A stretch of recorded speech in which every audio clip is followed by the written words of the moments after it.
The day my daughter told the doctor I was losing my mind. I was sitting right there in the room, fully aware of every word she said. I remember the exact moment. The way she leaned forward slightly, lowered her voice just enough to sound concerned, and said, "I think my father isn't remembering things correctly anymore." And the worst part? She didn't even look at me when she said it. Like I wasn't even there. Like I had already become a problem that needed to be managed. My name is Robert Hayes.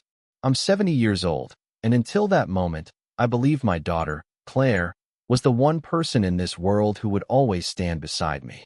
I raised her after her mother passed away. I worked 2 jobs to make sure she never went without anything. I trusted her with everything, my finances, my medical decisions, even access to my personal records. Because that's what you do when you believe your child loves you. But sitting in that doctor's office, listening to her quietly build a case against me, something inside me shifted. The doctor nodded slowly, making notes on a clipboard. "Can you give me an example?" he asked. Claire didn't hesitate. "He forgets conversations. He gets confused about dates. Last week he accused me of moving money from his account, which never happened." I turned to her immediately. "That's not true." She gave me a soft, almost sad smile. "See? This is what I mean." That smile, it wasn't kindness. It was control, carefully practiced, designed to make her look calm while making me look unstable. I remember exactly what I said. I replied firmly. And I also remember what I saw. The doctor looked at me with that professional expression doctors use when they're trying to stay neutral but are already forming opinions. "Mr. Hayes," he said gently, "sometimes stress can affect memory." "Stress doesn't create false memories," I said. Claire sighed, shaking her head slightly. "Dad, no one is accusing you of anything. We're just trying to help you." Help. That word felt heavy in that moment. Because I wasn't being helped. I was being positioned. That meeting ended with the doctor recommending further evaluation. Nothing official yet. Nothing written in stone. But the seed had been planted. And once a seed like that is planted, it grows quickly. On the drive home, Claire was unusually quiet. She kept her eyes on the road, hands steady on the wheel, like everything was normal. Like she hadn't just tried to convince a doctor that her father was losing his mind. "Why did you say those things?" I asked. She didn't look at me. "Because I'm worried about you." "I'm not confused, Claire. I know you think that." That sentence hit harder than anything else. Because it meant she had already decided. Not questioned. Decided. "I saw the bank statements," I said. "Money was moved." She finally looked at me then, just for a second. "That's exactly what I'm talking about." "No," I said firmly. "That's exactly what you don't want to talk about." She didn't respond after that. The rest of the drive was silent. But my mind wasn't. Because that wasn't the first time something felt off. Over the past month, small things had started happening. Statements arriving late. Notifications disappearing from my phone. Passwords not working the way they used to. At first, I blamed myself. Thought maybe I had forgotten something. But then I started writing things down. Tracking dates. Keeping records. And what I found didn't match what Claire was saying. Which meant one thing. Either I was losing my memory, or someone was trying to make it look like I was. That night, I sat alone in my study, going through my notes again. Dates. Transactions. Conversations. Everything lined up too clearly to be confusion. There was a pattern. A deliberate one. And then I remembered something. A conversation from 2 weeks earlier. Claire had been on the phone in the kitchen. She didn't know I was in the hallway. I had only caught part of it, but one sentence stood out. "Once the evaluation is done, I can take over everything." At the time, I didn't want to believe it meant what it sounded like. Now, I wasn't so sure. I leaned back in my chair and looked around the room. My house. My space. The place I had built over decades. And suddenly, it didn't feel as secure as it used to. Because if Claire was telling doctors I was mentally unstable, there was only one reason to do that. Control. Legal control. Medical authority. Financial access. Everything. And once that process starts, it's very hard to stop. Unless you act first. I opened my desk drawer and pulled out a small device. A voice recorder. I had bought it years ago for business meetings. Never thought I'd use it like this. But that night, I made a decision. If Claire wanted to build a story about me, I would start recording the truth. The next morning, I placed the recorder in my pocket before she arrived. When Claire walked into the house, she greeted me like always. Calm, warm, caring. "Good morning, Dad." "Morning." She walked into the kitchen, setting her bag down like she belonged there. "I was thinking," she said casually, We should probably follow up with the doctor this week. Why? To make sure everything is okay. Everything is okay. I almost smiled at that. Because she was still playing the same role.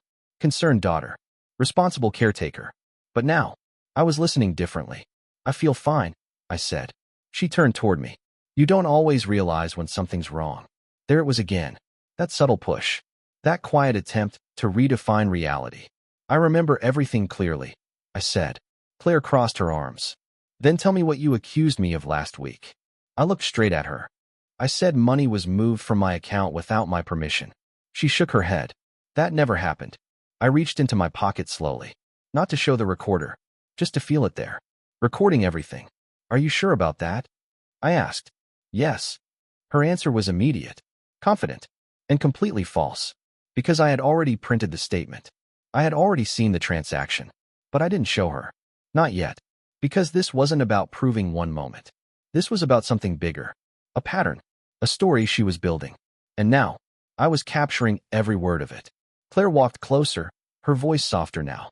Dad, I think you're under a lot of stress. No, I said quietly. I think you are. She frowned.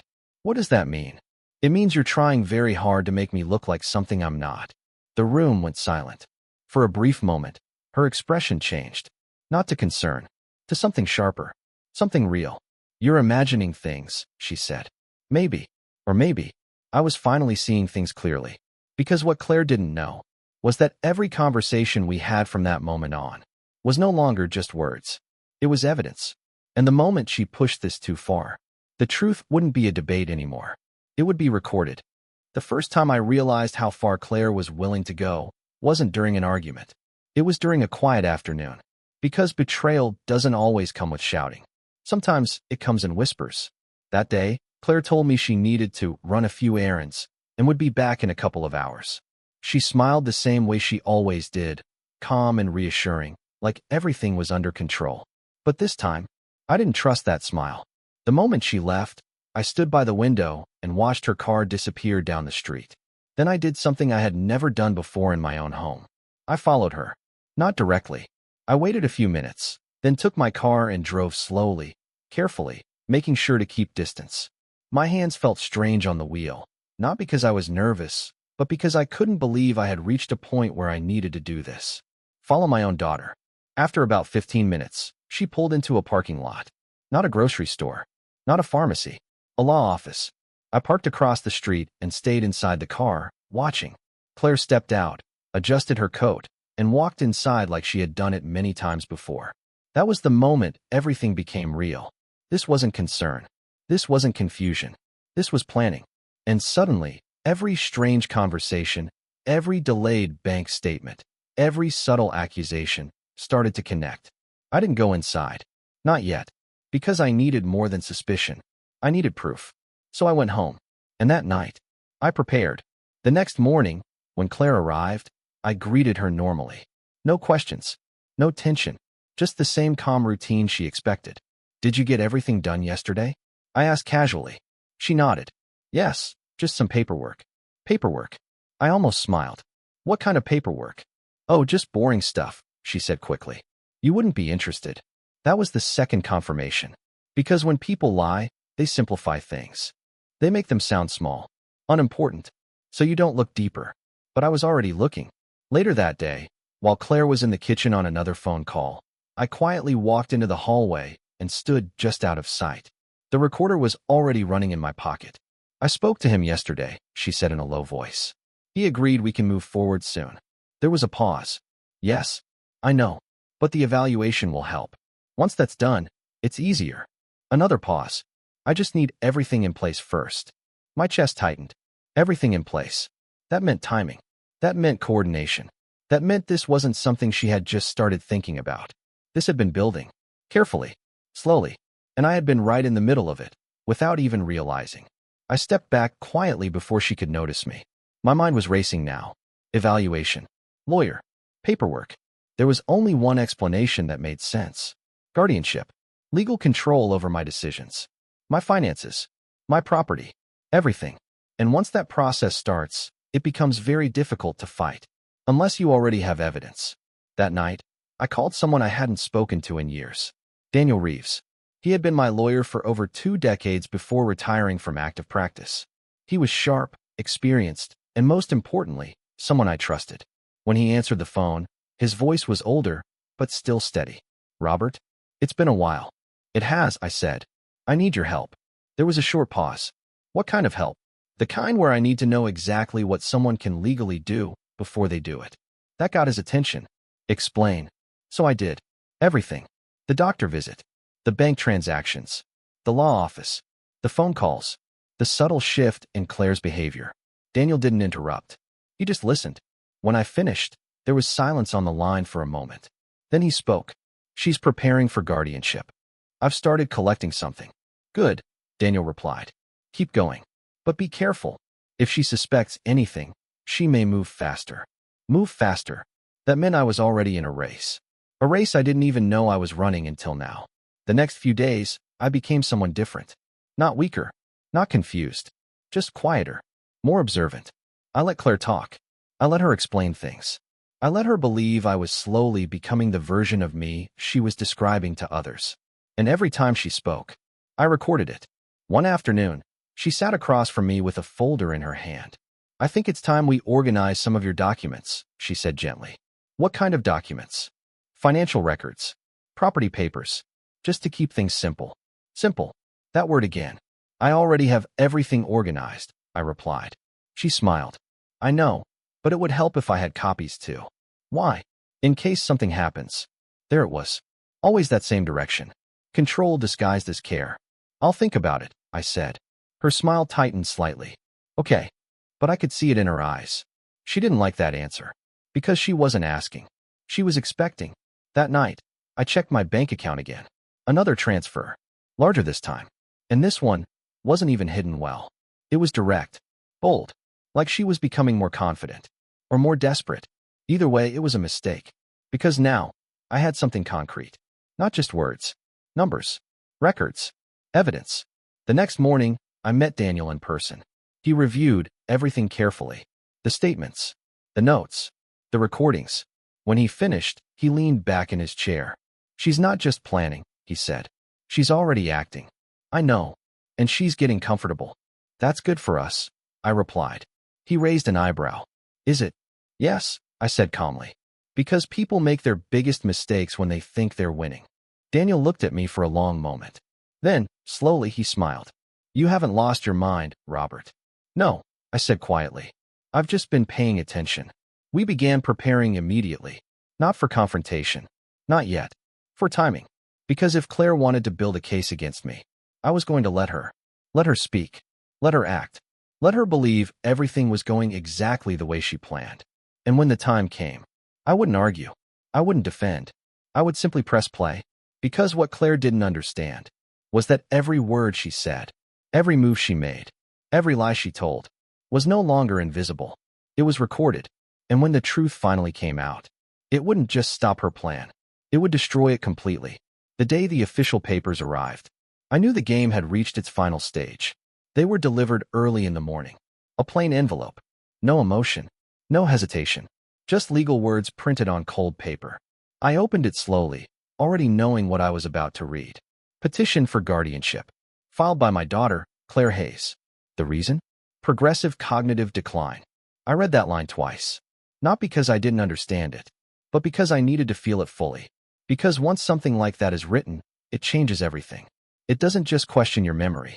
It questions your identity, who you are, what you're capable of, whether your voice still matters. And Claire had just signed her name under that claim. I sat down in my chair, holding the document in my hands. For a moment, I closed my eyes, not out of weakness, out of clarity, because now there was no more doubt, no more second-guessing. This wasn't fear. This wasn't concern. This was control, and she was willing to use the law to take it. A few minutes later, I heard Claire's car pull into the driveway, right on time, like always. Consistent, predictable, calculated. I placed the document back in the envelope and set it on the table. Then I waited. When she walked in, she smiled. "Good morning, Dad." "Morning." She walked into the kitchen, setting her bag down like she owned the place. Like she was already stepping into the role she had planned for herself. "Did you sleep well?" she asked. "Yes." There was a pause. Then she turned toward me. They should be delivering something today, she said carefully. I looked at her. They already did. Her expression didn't change much, but I saw it. That tiny shift in her eyes. Recognition. So you've seen it. Yes.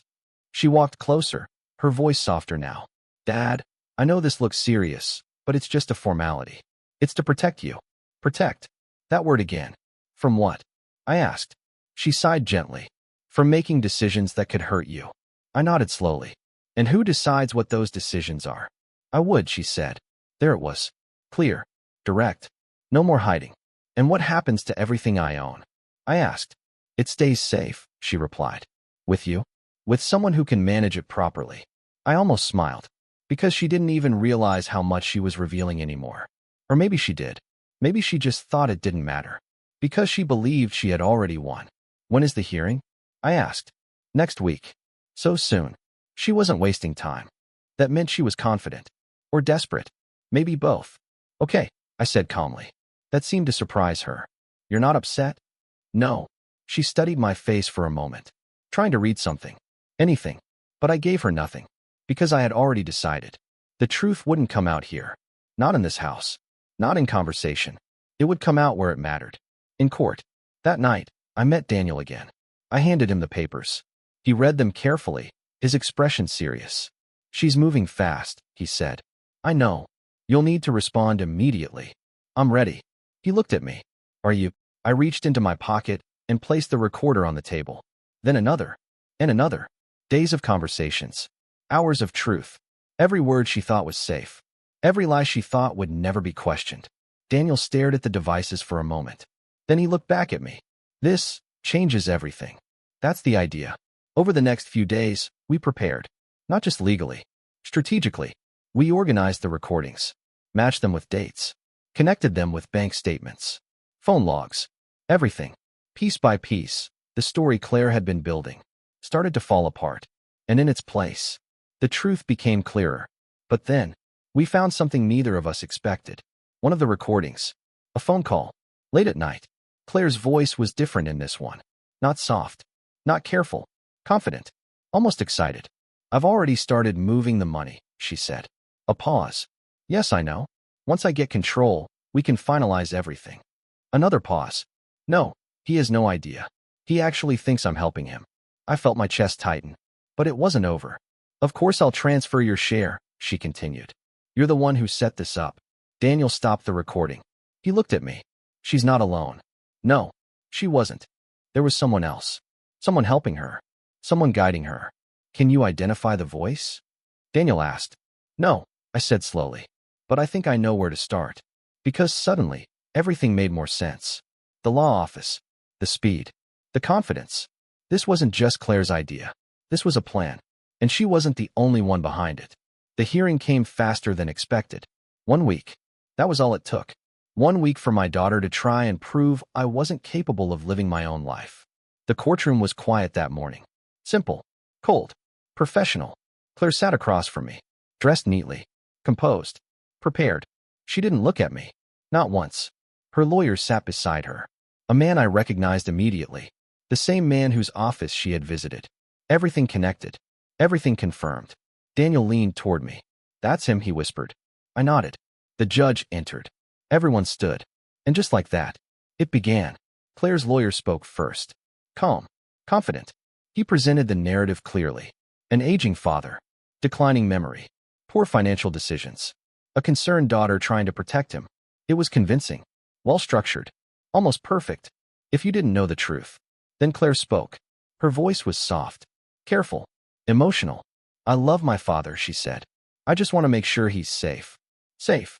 Always that word. She described moments that never happened. Confusion that didn't exist. Mistakes I never made. And for a moment, I understood something important. If I didn't have proof, I would lose. Not because she was right, but because her story sounded believable. The judge turned to me. Mr. Hayes, would you like to respond? I stood up slowly. Yes. My voice was steady, clear, controlled. I'd like to present evidence. Daniel stepped forward. Your Honor, we have recordings, financial records, and documentation that directly contradict the claims made in this petition. The room shifted. Claire's expression changed for the first time. Not fear, Not yet. But uncertainty. Daniel placed the recorder on the table. And then, he pressed play. Claire's voice filled the courtroom. Clear. Undeniable. I've already started moving the money. Her lawyer froze. Claire's face went pale. Once I get control, we can finalize everything. The judge leaned forward, listening carefully.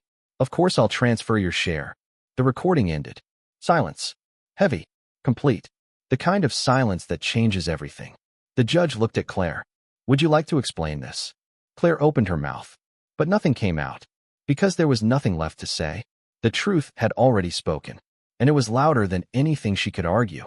At that moment, I knew. This wasn't just the end of her plan. This was the beginning of her consequences. Because what she didn't know was that this recording was only the beginning. The silence in that courtroom was heavier than anything I had ever felt. Not anger, not sadness, just truth, finally standing in the open. Claire sat frozen in her chair. Her hands, which had been so steady just minutes ago, were now gripping the edge of the table. Her lawyer leaned toward her, whispering something urgently, but she didn't respond. Because there was nothing left to defend. The judge looked down at the papers, then back at Claire. Ms. Hayes, he said calmly, this recording raises serious concerns. Would you like to explain your statement? Claire swallowed. Her lips parted slightly. I didn't mean it like that, she said. But even she didn't believe those words. Because everyone in that room had heard it. Clear. Precise. Planned. The judge's expression didn't change. Then how did you mean it? Claire looked at her lawyer. Then back at the judge. I was just talking hypothetically. That was the moment I knew she had lost. Because when people are caught in truth, they don't clarify. They reach. And every word after that only makes it worse. Daniel stood beside me, calm as ever. Your Honor, he said, this is not an isolated statement. We have multiple recordings, along with financial records showing unauthorized transfers from Mr. Hayes' accounts. He handed over the documents. The judge reviewed them carefully. Every page, every number, every piece of evidence that Claire thought she had hidden. The room was completely still. Even Claire's lawyer had stopped speaking, because the case they had built was falling apart in real time. After what felt like forever, the judge placed the papers down. This petition is denied, he said firmly. Just like that. Denied. One word. But it carried everything. Claire's shoulders dropped. Her entire posture changed. Because in that moment, she didn't just lose control. She lost the illusion she had created. But it wasn't over. Not even close. The judge continued. Based on the evidence presented, I am also ordering a review of the financial activity on Mr. Hayes' accounts.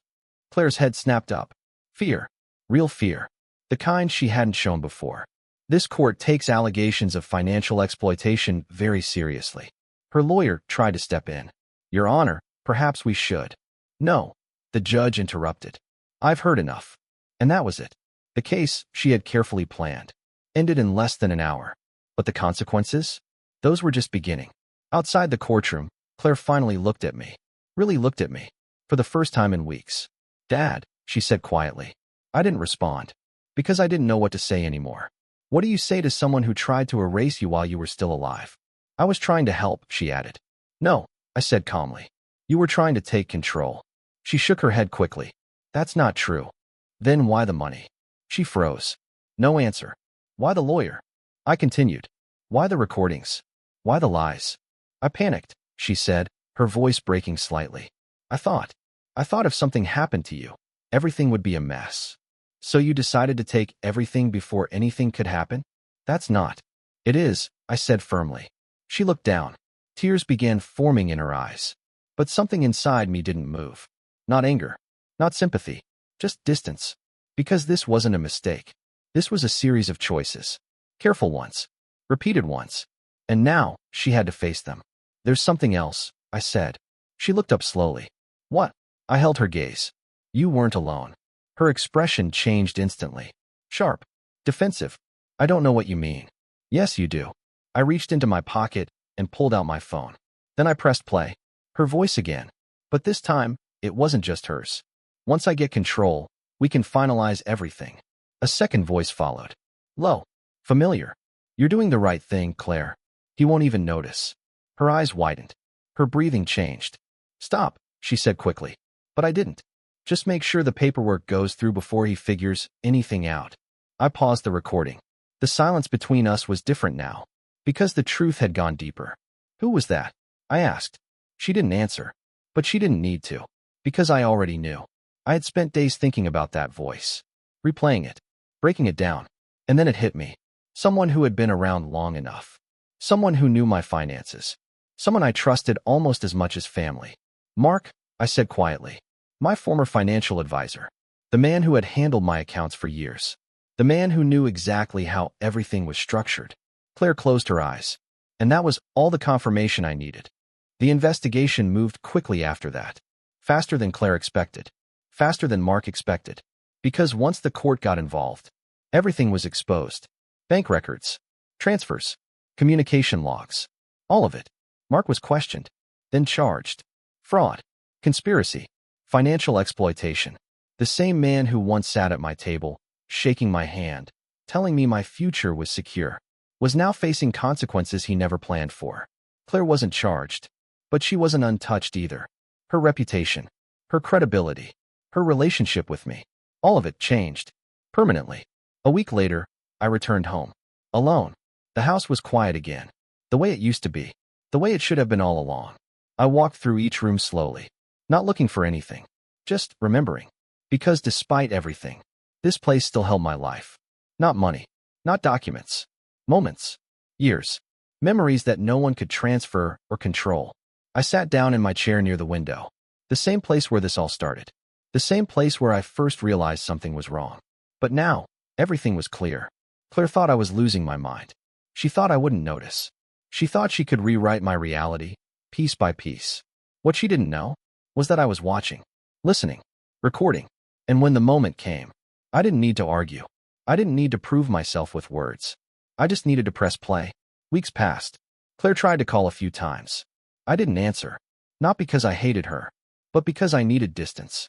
Because trust, once broken like that, doesn't come back easily. One evening, I finally listened to one of her messages. Dad, I know I messed up, her voice said softly. I didn't think it would go this far. I sat there for a long time after hearing that. Because maybe she was telling the truth. Maybe she didn't think it would go that far. But that didn't change the fact that she started it. And sometimes, starting something is enough. That night, I made one final decision. Not out of anger, not out of revenge, but out of clarity. I updated everything. My will, my accounts, my legal structure. Not to punish her, but to protect myself. Because I had learned something the hard way. Trust should never be blind. Even when it comes to family. Claire thought I was losing my mind. She thought she could take control of my life without me even noticing. But the truth was, I had never been more aware. And in the end, the one thing she tried to take from me was the one thing that exposed her. Because every lie she told, every plan she made, every word she thought was safe, was recorded. And when the truth finally came out, it didn't just stop her. It changed everything.